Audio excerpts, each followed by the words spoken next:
Et maintenant, le dialogue tel qu'il est conçu par Dominique Lambert. Je vous cite tout cela pour pouvoir voir dans quel cadre l'orthodoxie peut dire aussi, peut exprimer sa perspective. C'est très important de l'exprimer d'une manière contextuelle. Dominique Lambert voit dans l'articulation l'avantage de répondre sur les trois registres mentionnés auparavant, les trois dimensions. L'articulation ontologique concerne le rapport entre Dieu et l'univers. L'articulation épistémologique est celle de la médiation entre la théologie et les sciences à travers la philosophie. Je viens de dire.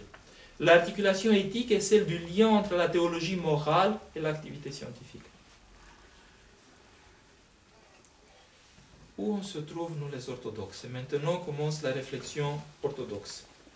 Nous disons la chose suivante, et nous la pensons. La plus profonde médiation entre théologie et science s'accomplit à travers le mystère même de la foi chrétienne révélée.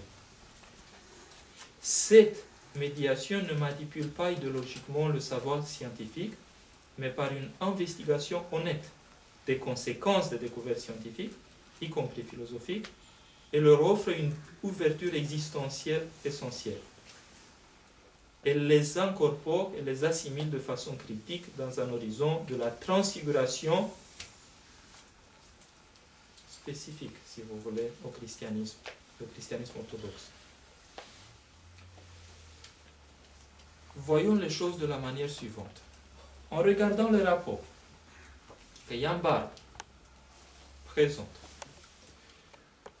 notre vision est plutôt bidimensionnelle. C'est comme dans un plan. Vous avez un plan ici. Imaginez une sorte de hypermarché où il y a beaucoup de marchandises. Il y a toutes les offres du monde d'aujourd'hui, des cultures, de toutes des religions même. Il y a des offres qui sont différentes, mais qui concernent le monde créé. Pour la théologie, et on peut parler un tout petit peu de voir qu'est-ce que la théologie orthodoxe, ne parle pas des choses ou uniquement des choses créées. Donc si vous voulez la démarche culturelle de l'homme, si elle se trouve dans le plan du créé, parce que la science depuis la modernité se désintéresse des choses qui concernent le au-delà du naturel, de l'autre côté, la théologie, sans se désintéresser des choses du créé, s'intéresse tout d'abord des choses qui concernent l'ancré. Et donc, regardez cette vision du Jan Barbe qui vous place dans une perspective bidimensionnelle, où tout le monde se rencontre là-bas, théologie orthodoxe, protestante, catholique, des choses très, disons, très différentes, des propos différents, avec toutes les sciences, avec toutes les perspectives scientifiques et tout ça. Et regardez de l'autre côté cette perspective théologique de l'orthodoxie, propre à l'orthodoxie, qui vous dit que la vraie rencontre entre les deux doit tenir compte de la dimension verticale de la théologie. C'est-à-dire, la théologie commence là où la grâce de Dieu ancrée, selon la terminologie de Saint Grégoire Palama, intervient chez l'homme.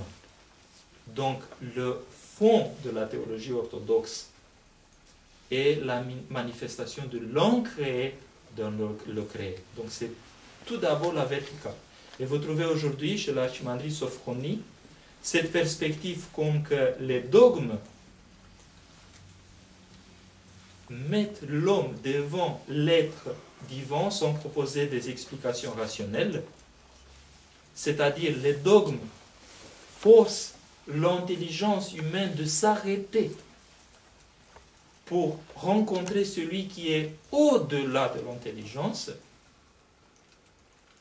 Et donc, ce qui nous gêne beaucoup, ou qui gêne beaucoup les scientifiques aujourd'hui, la notion de dogme, en fait, c'est, si vous voulez, ce qui protège la théologie de devenir une simple entreprise humaine, strictement humaine.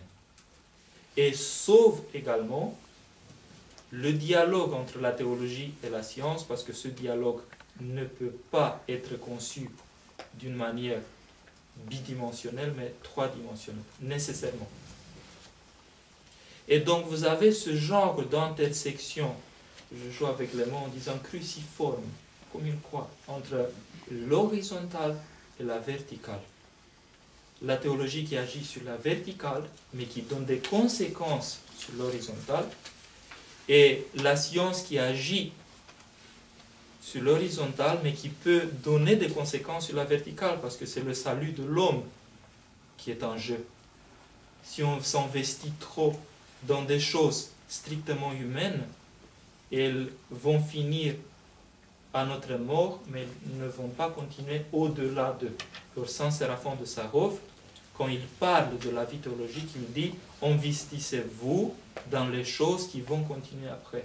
Et l'investissement, c'est celui qui attire la grâce de Dieu dans la personne humaine. Donc, vous voyez, par rapport à ce genre de problématiques, des rapports qui sont différents, une vision, un cadre, une vision sur les choses à l'intérieur de l'orthodoxie, et je résume, on ne peut pas accepter une discussion à l'intérieur de la culture strictement humaine. Il faut se rendre compte que la théologie est une autre chose par rapport à toute démarche humaine. Ça, c'est essentiel pour pouvoir parler véritablement du dialogue entre la théologie et science, et les sciences. Et cette perspective n'est pas beaucoup partagée dans le monde d'aujourd'hui. N'est pas partagée parce que les gens qui parlent des rapports théologie et science, ou science-théologie, ne connaissent pas nécessairement l'orthodoxie, également. Et aussi parce qu'ils se sont laissés entraîner dans une sorte de dispute, soit dialogue, soit intégration, soit indifférence et tout ça, qui concerne une sorte de compétition qui se porte toujours entre des acteurs qui agissent dans le monde créé. Dans ce cadre, on peut maintenant parler des rapports entre la théologie orthodoxe et la science.